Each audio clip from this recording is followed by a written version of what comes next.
Taking you live now after that NATO meeting. This is Jens Stoltenberg letting us know what the leaders decided. I invited NATO's close partners, Finland, Sweden and the European Union, to our summit because this crisis affects us all. Russia has shattered peace in Europe. The people of Ukraine are fighting for their freedom in the face of Russia's unprovoked invasion. We deplore the tragic loss of life, enormous human suffering and destruction. Our thoughts are with those killed, injured and displaced. We call on Russia to stop this senseless war.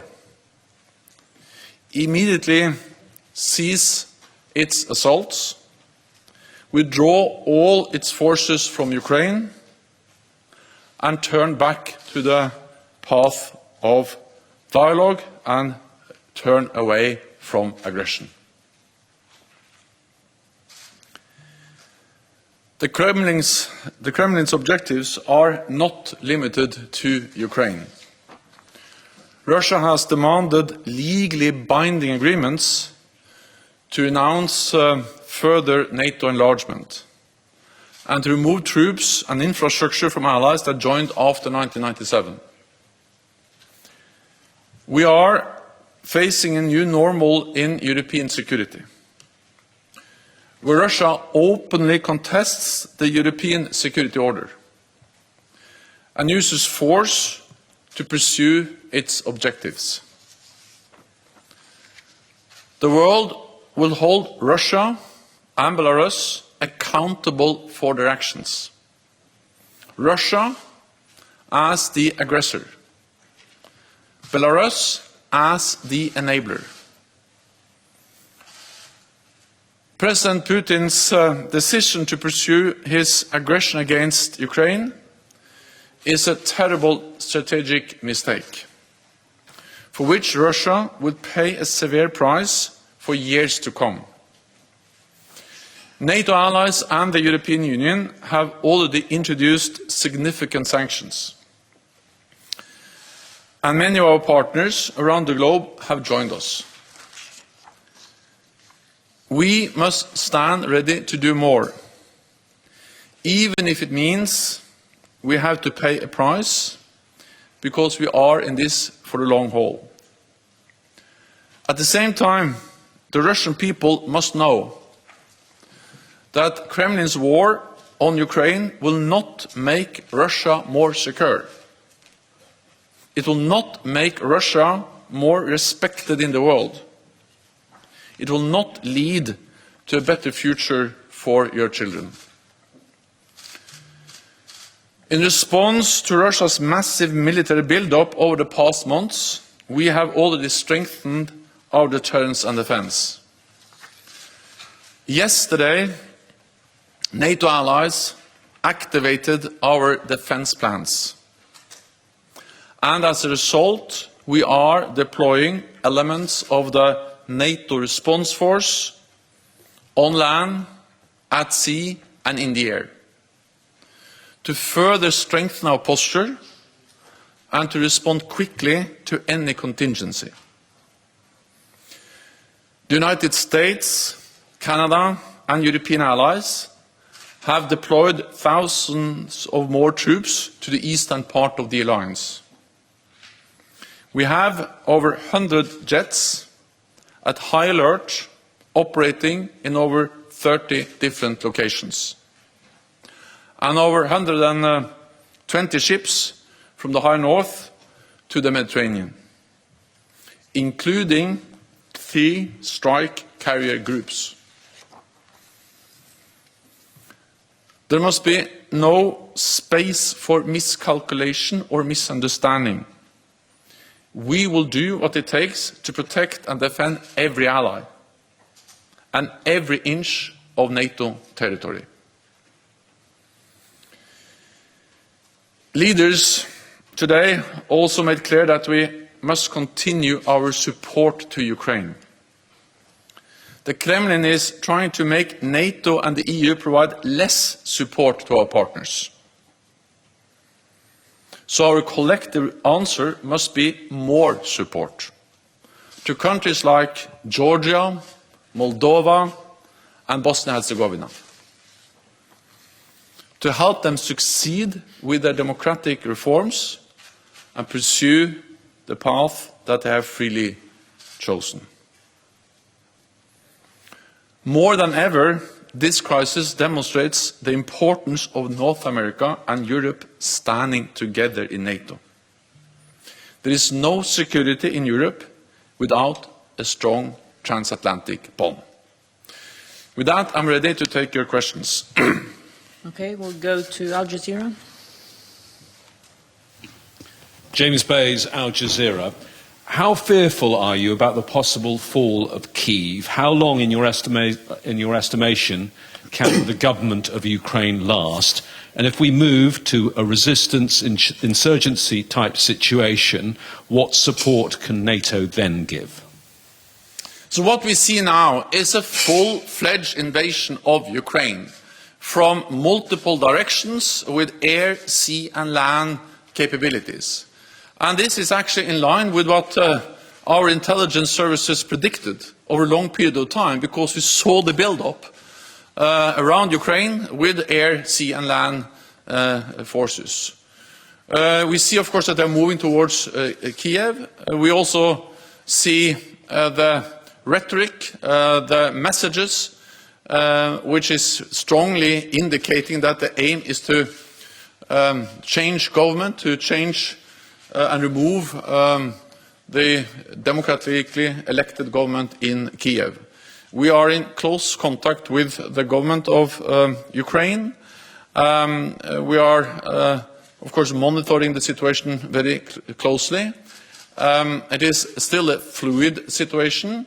What we have seen is that the Ukrainian forces are fighting bravely and are actually able to inflict damage on the invading Russian forces. But again, it is a very fluid and an evolving situation.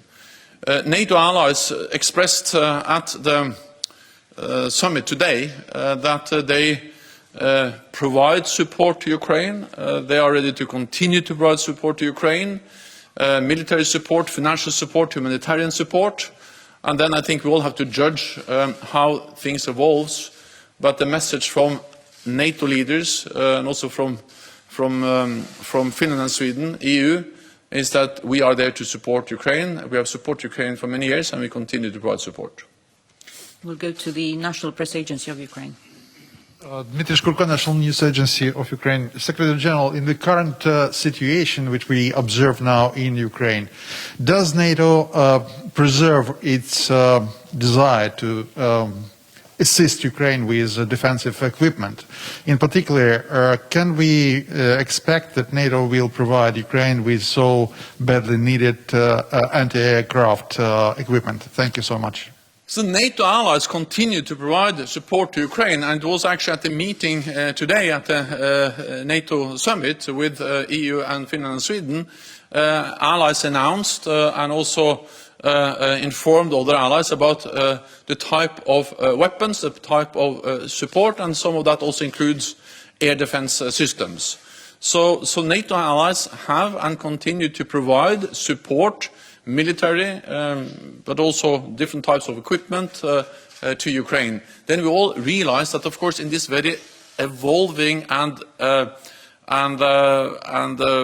difficult situation, it's hard to predict what will be the what are the possibilities in the future. But allies are providing support and are very committed to continue to provide support. Okay, we'll go to NBC, just behind the cameras. Thank you, Mr. Secretary General. There's concern that NATO could get pulled into this conflict if Russia were to shut down electricity or other services in Ukraine that could spill over into Poland or Romania. Can you say explicitly whether a Russian cyber attack of that nature would trigger an Article 5 collective defense? So we are sending a very clear message to Russia that we provide support to our partner Ukraine, and allies provide many different types of support. NATO help Ukraine also with their cyber defenses.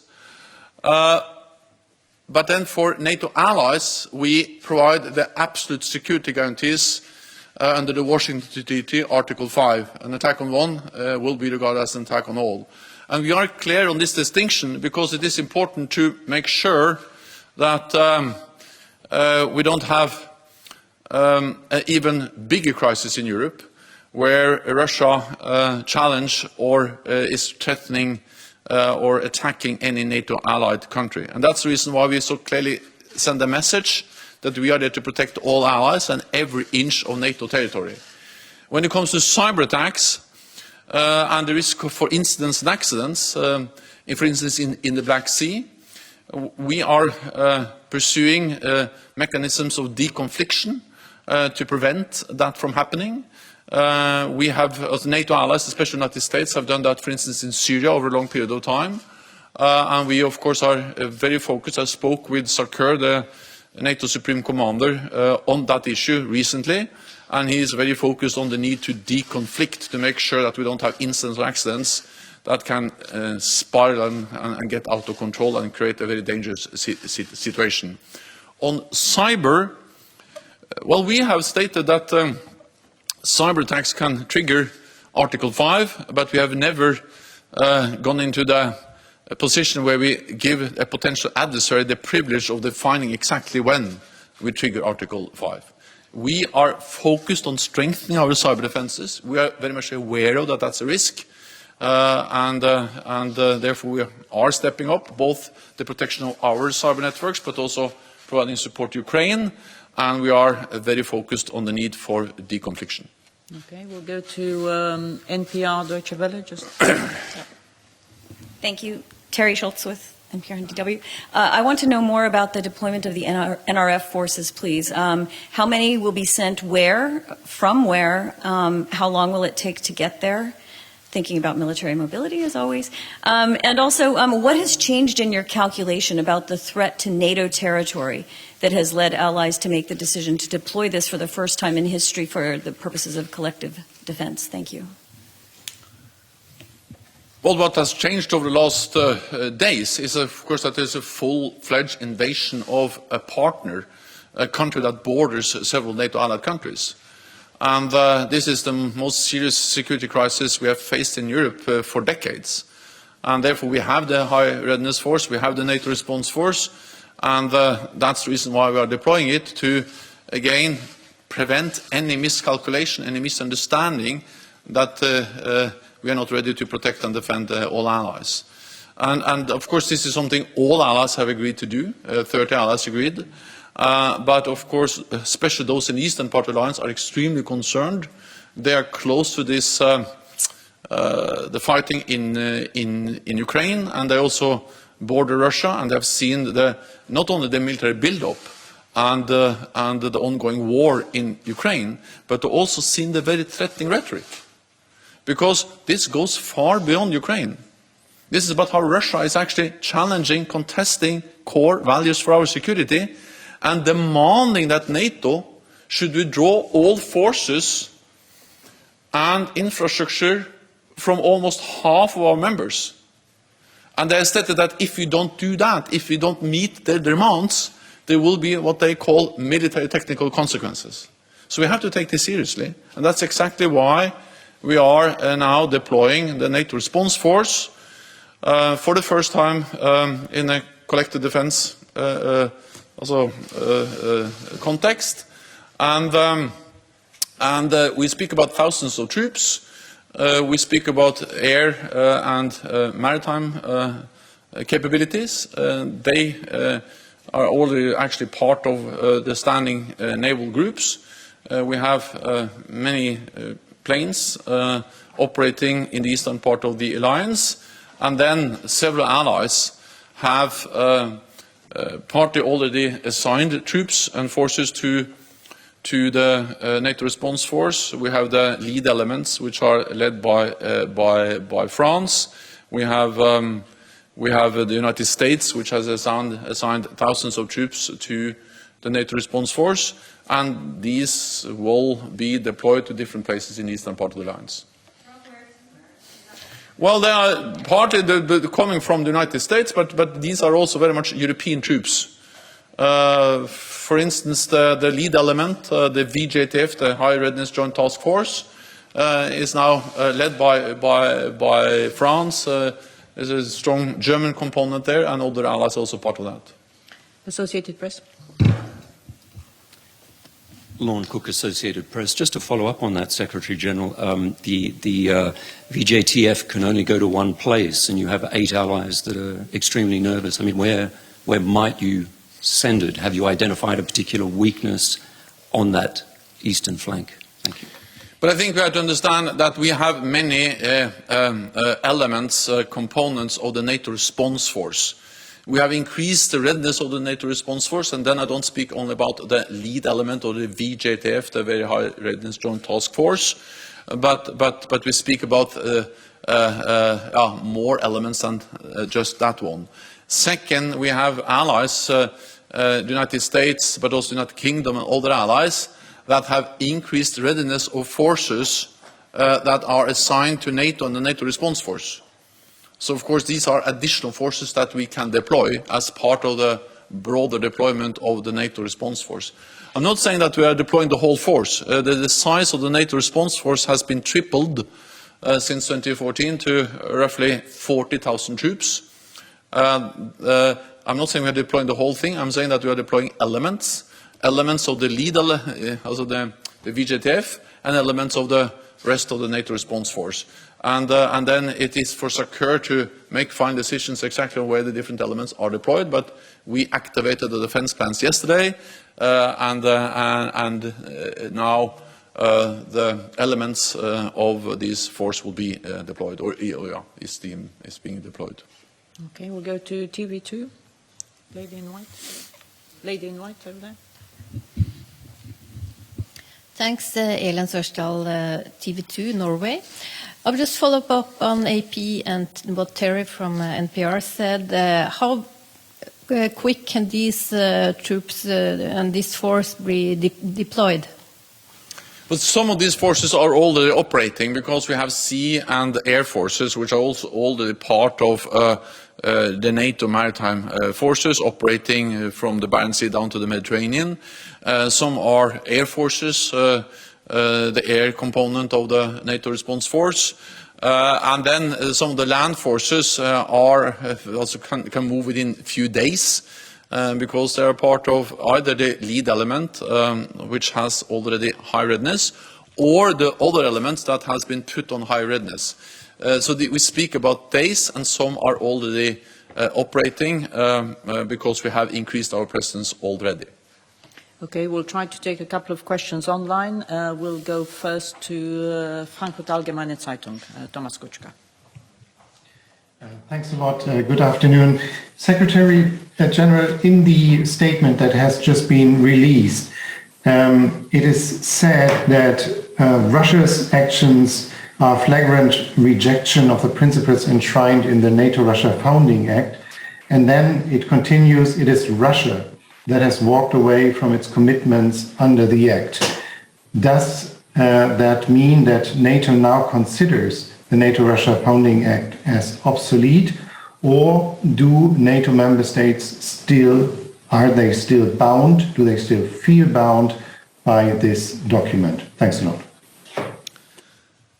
The NATO leaders decided today a statement where we clearly state the fact that Russia has walked away.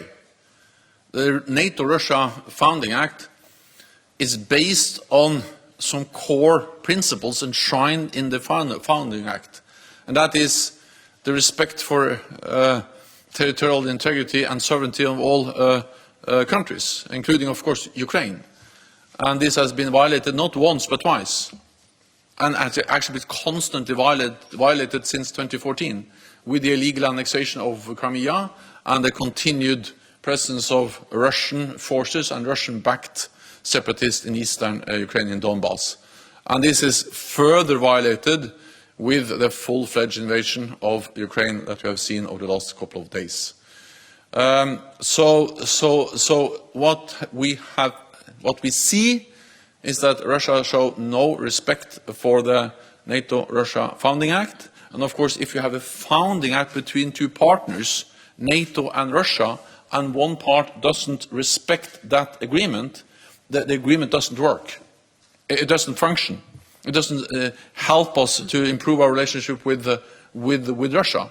Because even if the founding act has good provisions and good intentions, if these intentions and the provisions and the founding act is not respected, it doesn't work. So that's the reality. The NATO-Russia Founding Act doesn't work because one side, Russia, has violated it over many years, but now we see a extremely blatant and flagrant violation of the Founding Act with the invasion of Ukraine. We'll take the next question online also from Greg Palkett from Fox. Thank you, Juana. Thank you, Mr. Secretary General. Two quick questions, one about war, one about peace. Do you agree with some reports of intelligence officials that Kiev could fall within the next, say, day or two? And despite the bravery of the fighting that you have cited among Ukrainian soldiers, do you see a defeat inevitable if war goes on?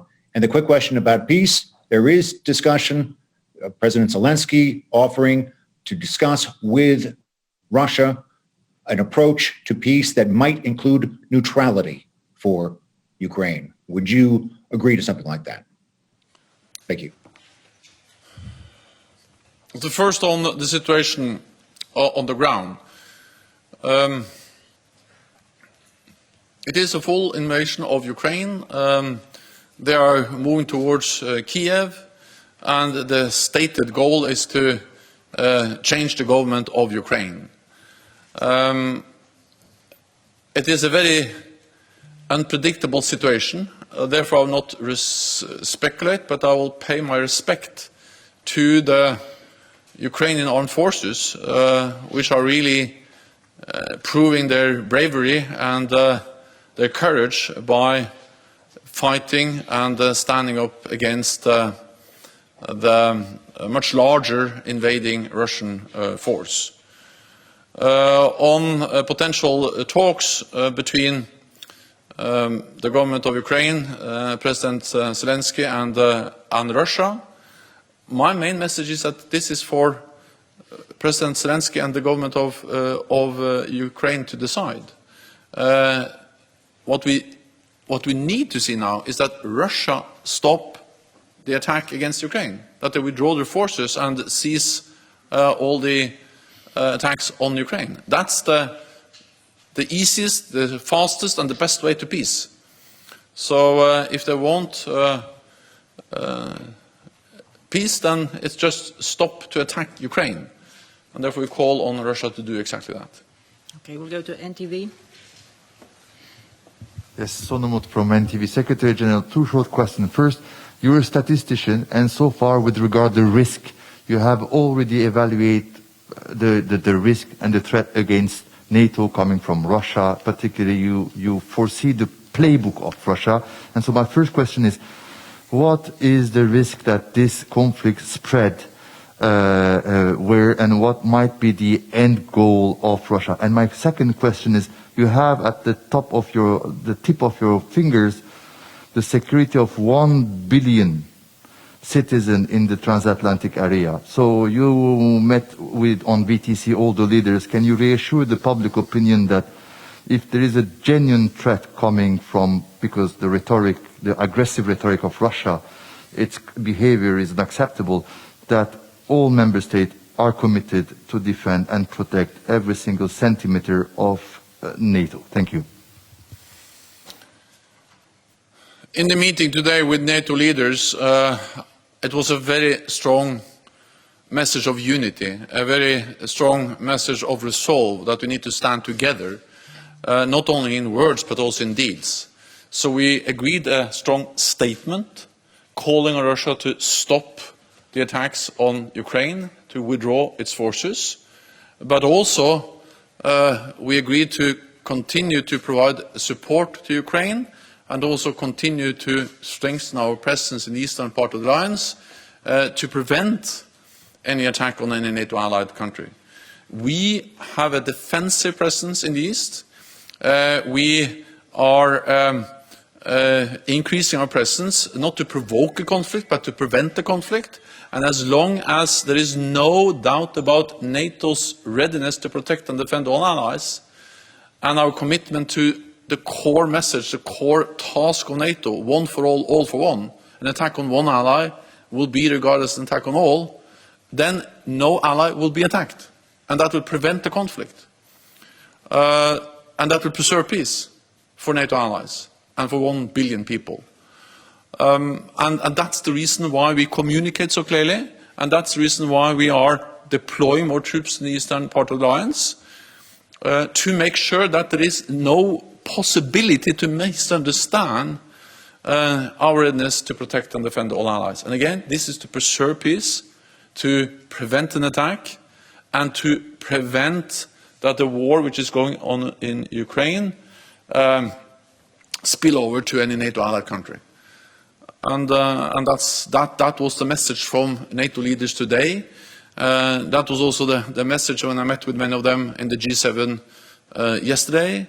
And that is also, of course, a message when we speak to close partners, Finland, Sweden, and the European Union, because we all are concerned, and Russia's attack on Ukraine is more than an attack on Ukraine. It's a devastating, horrendous attack on innocent people in Ukraine, but it is also an attack on the whole European security order, and that's the reason why we take it so extremely seriously. Deutsche Welle. Thank you, Alexandra von Nahm, Deutsche Welle. Secretary General, one question on Ukraine's request for Turkey to close the Bosporus for Russian warships. Was that discussed today? And one follow-up on the question just asked. We heard today from the Lithuanian foreign minister saying that when we lose Ukraine today, we will be fighting for NATO later. Would you say that the statement is exaggerated? Thank you. So on the Bosporus, that was not an issue.